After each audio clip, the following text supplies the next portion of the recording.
Allah subhani tadlana bin nurani bil wali qadri rabbani Syekhul Qadir Al-Jailani.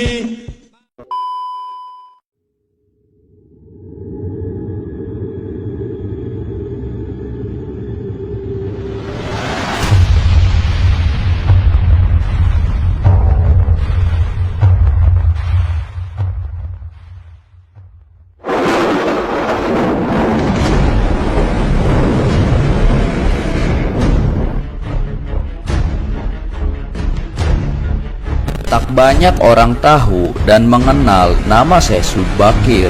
Padahal Syekh Subakir adalah salah seorang ulama atau wali songo periode pertama yang dikirim khalifah dari Kesultanan Turki Utsmaniyah Sultan Muhammad I untuk menyebarkan agama Islam di wilayah Nusantara.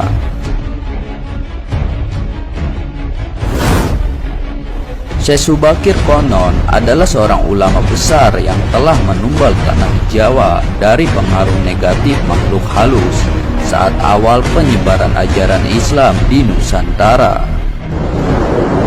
Kisahnya dimulai saat Sultan Muhammad I bermimpi mendapat wangsit untuk menyebarkan dakwah Islam ke tanah Jawa. Adapun mubaliknya diharuskan berjumlah 9 orang. Jika ada yang pulang atau wafat, maka akan digantikan oleh ulama lain asal tetap berjumlah 9. Sehingga dikumpulkanlah beberapa ulama terkemuka dari seluruh dunia Islam waktu itu. Para ulama yang dikumpulkan tersebut mempunyai keahlian masing-masing.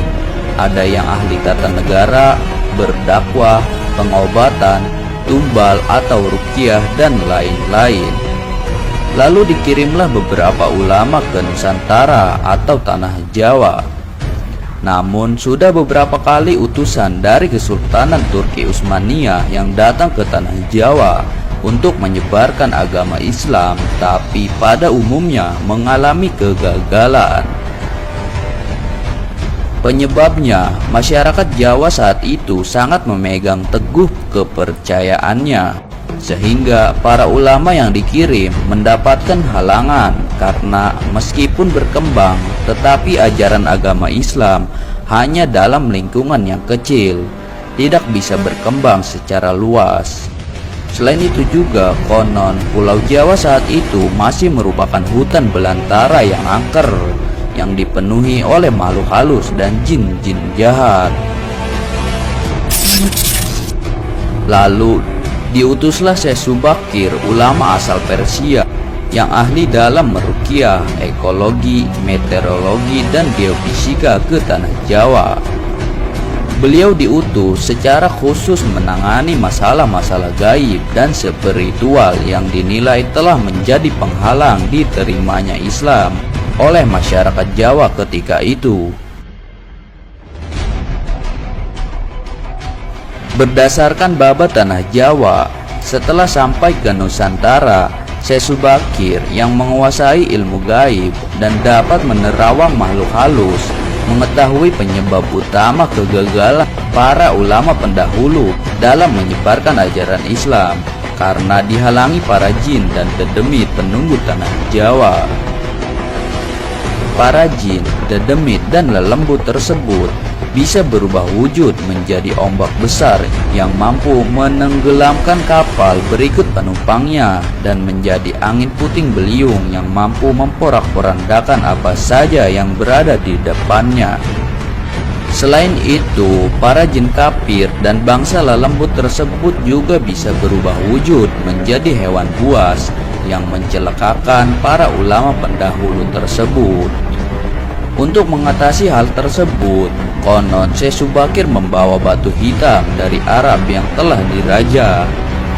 Lalu batu dengan nama Raja Aji Kalacakra tersebut dipasang di tengah-tengah tanah Jawa, yaitu di puncak Gunung Tidar, Magelang. Karena Gunung Tidar dipercaya sebagai titik sentral atau pakunya tanah Jawa. Alam yang tadinya cerah dan sejuk, matahari bersinar terang, damai dengan kicau burung, tiba-tiba berubah drastis selama 3 hari 3 malam. Cuaca mendung, angin bergerak cepat, kilat menyambar menimbulkan hujan api, gunung-gunung bergemuruh tiada henti, lelembut setan, siluman lari menyelamatkan diri. Jin peri, banaspati, kuntilanak, jalangkung semua hanyut dalam air karena tak kuat menahan panasnya pancaran batu hitam tersebut. Makhluk halus yang masih hidup pun mengungsi ke lautan. Sebagian jin yang lain ada yang mati akibat hawa panas dari tumbal yang dipasang Syekh Subakir tersebut.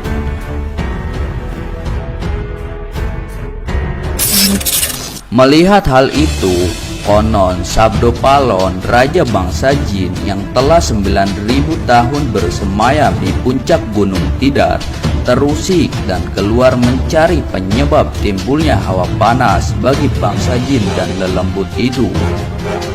Sabdopalon lalu berhadapan dengan Syekh Subakir. Sabdopalon lalu menanyakan maksud pemasangan batu hitam tersebut. Sang ulama menyatakan maksud dia menancapkan batu hitam itu untuk mengusir bangsa jin dan lelembut yang mengganggu upaya penyebaran ajaran Islam di tanah Jawa. Setelah terjadi perdebatan, mereka segera mengadu kesaktian. Konon, pertempuran antara keduanya terjadi selama 40 hari 40 malam. Hingga Sabdopalon yang juga dikenal sebagai Ki Semar Badranaya, sang dayang tanah Jawa ini merasa kewalahan dan menawarkan perundingan.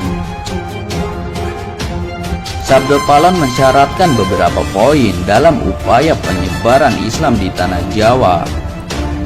Isi kesepakatannya antara lain, Sabdopalon memberi kesempatan kepada Syekh Subakir beserta para ulama untuk menyebarkan Islam di tanah Jawa, tetapi tidak boleh dengan cara memaksa. Kemudian Sabdopalon juga memberi kesempatan kepada orang Islam untuk berkuasa di tanah Jawa, raja-raja Islam, namun dengan catatan, para raja Islam itu silahkan berkuasa, namun jangan sampai meninggalkan adat istiadat dan budaya yang ada. Silahkan kembangkan ajaran Islam sesuai dengan kitab yang diakuinya, tetapi biarlah adat dan budaya berkembang sedemikian rupa. Syarat-syarat itu pun akhirnya disetujui Syekh Subakir. Selain di puncak Gunung Tidar, Syekh Subakir juga membersihkan beberapa tempat angker di tanah Jawa yang dikuasai para raja jin dan makhluk halus lainnya. Dalam versi lain diceritakan, untuk membersihkan wilayah Gunung Tidar dari bangsa jin, Syekh Subakir membawa senjata pusaka berupa tombak Kiai Panjang. Lalu tombak pusaka tersebut ditancapkan tepat di puncak Tidar sebagai penolak bala, dan benar, tombak sakti itu menciptakan hawa panas yang bukan main bagi para lelembut dan bangsa jin yang berdiam di Gunung Tidar tersebut. Mereka pun lari tunggang langgang meninggalkan Gunung Tidar. Sebagian pengikut Sabdopalon dari bangsa jin melarikan diri ke daerah timur, dan konon hingga sekarang menempati daerah Gunung Merapi yang masih dipercaya sebagian masyarakat sebagai wilayah yang angker. Bahkan sebagian lagi anak buah Sabdopalon ada yang melarikan diri ke Alas Roban dan ke Gunung Sarandil.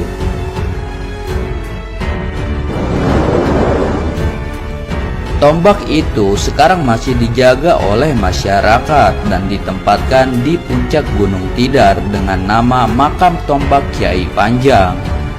Dengan adanya tombak sakti itu, maka amanlah Gunung Tidar dari kekuasaan para jin dan makhluk halus. Karena keberhasilannya menumbal tanah Jawa, lalu penyebaran Islam oleh Wali Songo periode pertama menjadi lancar. Nama Syekh Subakir lalu menjadi sangat terkenal dan dikagumi di kalangan para pendekar, penganut ilmu gaib dan kanuragan, bangsawan serta masyarakat di tanah Jawa ketika itu.